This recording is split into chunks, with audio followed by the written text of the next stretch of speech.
Good morning, everyone. I'm Ms. Baranier, 4th grade ELA teacher, and we are going to read starting on Chapter 40 today. Chapter 40, Fake Fleas. Metalhead turned over and began scratching his belly. See, this was the weird thing about metal dogs. They came with fake fleas you attached with Velcro. Humans paid extra to see a robot dog scratch his fleas off. Then, when company came over, the human attached the fleas and the metal dog scratched them off again. Fleas? Seriously? It's like building a robot dog that farts. It made no sense. Metalhead eyed me again. I don't understand your resistance to speaking with the little guy on my behalf. He pointed his clunky metal paw to the knot-hole corner above cage 91. Talk to him yourself. He doesn't pay attention to me, Metalhead said. I wanted to say, none of us do, but I tried to be polite. Look, the other dogs are a little jealous that Quinn picked you. That is not my concern. I know I just think you should keep a low profile is all. His light blinked blue. You still planning an escape? I asked. Yes, I shrugged this off. No use in giving airtime to nonsense. And there was no way I was going to get Mouse involved. Mouse was roughly the size of a tennis ball. How was he going to help a clunky beast like Metalhead? I changed the subject to what I'd come to his pen to discuss.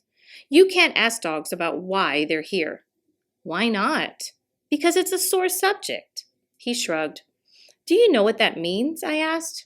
No answer. But when I looked in his glass eyes, I saw a flicker I hadn't seen before. Metalhead was trying to understand. Was it possible he had a heart he didn't know how to use? Chapter 41, Out of Charge. The time Quinn came, he ran to the book basket, got green eggs and ham, and headed down to the basement. He was faster than me. Well, everybody is faster than me. They were already halfway through the book when I arrived. That was okay. I knew the story. I just liked to watch Quinn enjoy himself. Over and over, Metalhead repeated the words, and over Quinn turned the pages. After the 17th time through, Metalhead began slowing down. Management had forgotten to charge him. He was saying the words slower and slower and slower. I am Sam. Quinn didn't like this. He had to wait way too long to turn the page. I couldn't plug in Metalhead myself, and with so many people around it, would have been dangerous to ask Mouse. Then something else weird happened. Quinn took his finger and tracked each word as Metalhead said it.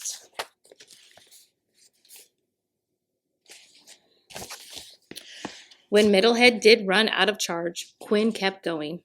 It wasn't reading exactly. Quinn had the words memorized, but it was a start. You could almost see Quinn's mind putting the sounds together with the letters. In the next few weeks, we saw Quinn mouth the words as Metalhead said them, and then one day, Mr. Molinari put all the words in a list, and Quinn read each and every one. Quinn wasn't a bubbly, smiley kind of kid. Most of the time, his expression was as serious as cement. But when he read those words, a light went on inside him that had not been there before. Chapter 42. I didn't see it. Not everybody was happy about what was happening between Metalhead and Quinn. The animosity between real dogs and metal dogs ran deep. Almost every real dog in Dogtown had been passed over in favor of a metal dog. And though there were other metal dogs who wore Reading Buddy sweaters, none got the attention of Metalhead. I have to admit, I was partly to blame. I'd seen Quinn struggle for such a long time that I was thrilled when he finally found a buddy. Of course, I would have liked his buddy to have been a real dog, but I wasn't a sore loser. Just seeing Quinn doing well made me happy. But not all the dogs felt this way. My excitement only made matters worse. If only I'd seen it coming.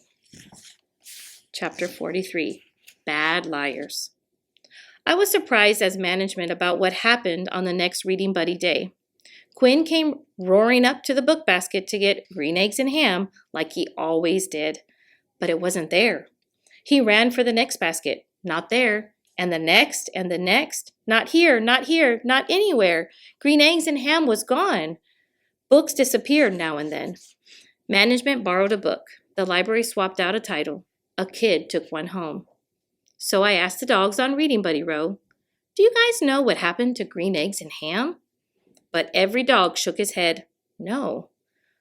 Dogs are bad liars. Have I mentioned this before? If a dog grabs your butter dish, you hear the crash, you see the entire stick of butter in his mouth. But when you ask him, "Did you steal the butter?" he says no, with scolts away, tail between his legs.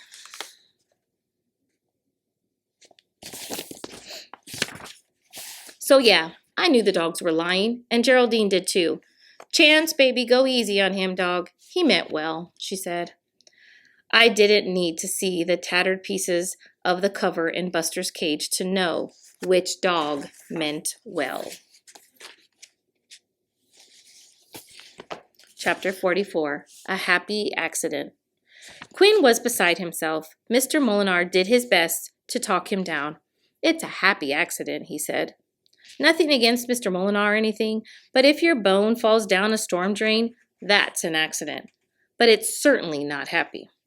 Quinn didn't buy it any more than I did. So management stepped in. She got all up in Quinn's face, suggesting title after title. Quinn turned red. Then he began shrieking and spinning around. He was starting to understand the world around him in a way he hadn't before. And the book that had made the difference was gone. Still, it wasn't okay to behave that way. So Quinn was suspended from Reading Buddies, which made Mouse and me very sad.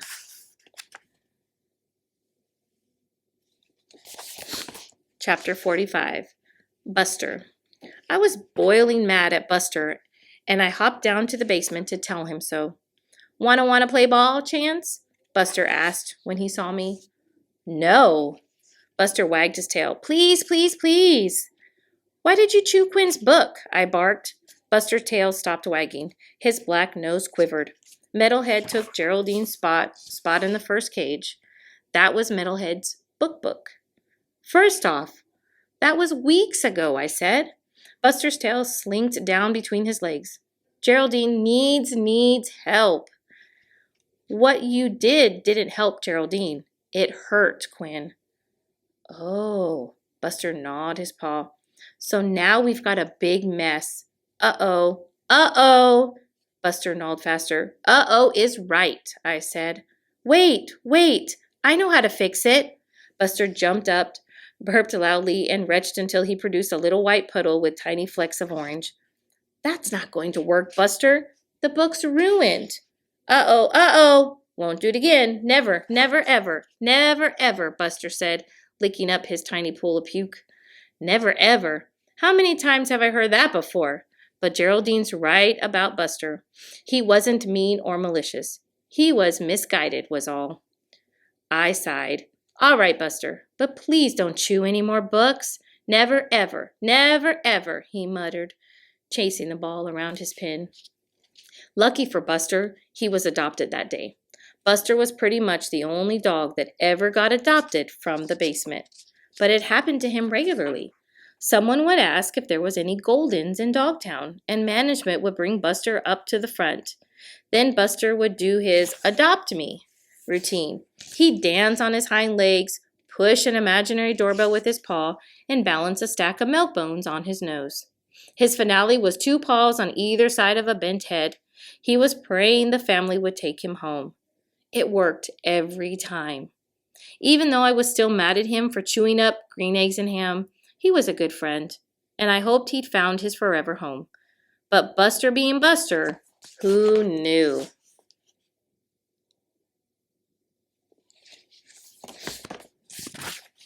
Chapter 46, A Yorkie Named Marlene. It was a wild week. First, there was Quinn's fiasco. Then a Yorkie named Marlene arrived in Dogtown.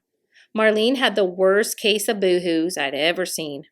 It's tough to get used to a shelter when you've been as pampered as she had been. Marlene had slept on a silk pillow, and she was wheeled around in a baby carriage. She had dozens of coordinating jackets, hats, and booties, pajamas that matched her humans, and a costume for every holiday. She even had a Christmas stocking embroidered with her name on it. Not only that, her human carried diaper wipes and toilet paper in her pocket. You know why, right? But Marlene's human had gone to the great dog show in the sky, and none of Marlene's relatives wanted to wheel Marlene around in a baby carriage and wipe her tail and with toilet paper. So she came to us. There's Marlene.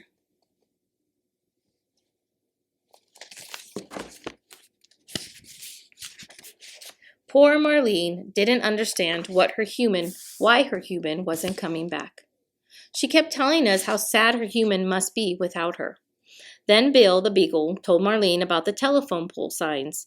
After that, all Marlene could talk about was the sign she imagined was out there. Missing, adorable Yorkie named Marlene, last seen wearing a leopard print beret, $1 million reward for her return. According to Marlene, every phone pole in the entire world had a poster with her picture on it. There was simply no convincing her otherwise. Chapter 47. The Boo-Hoos Don't Last. Even without her berets, Marlene was adorable. In less than a week, another lady with an empty baby carriage came through Dogtown, and Marlene had a home. Dogs were resilient. We get over stuff. There's always another bone to find, another ball to chase, another human willing to buy you a leopard print coat with matching booties. The Boo-Hoos don't last. Chapter 48. My dinner with Mouse. With all of this going on, I hadn't had time for a leisurely dinner with Mouse in nearly a week. I'd been dropping off his kibble and hurrying back to deal with one comedy after another. Finally, things calmed down enough for us to meet for dinner. Metalhead had generally stayed on the opposite side of his pen, absorbed in his manual. He had a pencil in his mouth, and sometimes he took notes. But that night, his nose was pressed through the chain link, watching as I arranged the coffee cup lid we used as a table. I need your assistance, Metalhead announced as Mouse came out of his knothole house. I was looking forward to telling Mouse about my day and hearing about his, but I knew Metalhead would leave us alone until we let him say his piece. So I nodded that he should continue. Could you please procure a leash for me, Chance? The small size they use for toy dogs like Marlene. The little guy, he pointed with his nose at Mouse, will carry the leash handled and place it over the latch there. Then I will grasp both ends of the leash with my teeth, pull down, and the latch will open. What he was asking for was easy enough to do. The leashes were hung on pegs behind the front desk. After closing, I could grab one. Mouse's part was also relatively simple. Mouse wouldn't have any trouble climbing the chain link with the leash handled in his mouth. Even so, I wasn't about to go along. What about Quinn? I asked. He's suspended, Metalhead said. Yeah, but he'll be back. If he does return, then one of you flesh and bloods can read to him. You know that's not possible, I said. Metalhead's tail whopped the floor in a hard, impatient way. Forgive me, but I have important business to attend to. I'm not about to help you leave Quinn. Quinn needs you, I said. Metalhead's face was blank, so I couldn't tell what he thought about that. After that, he went back to reading his manual and left Mouse and me to enjoy our dinner in peace.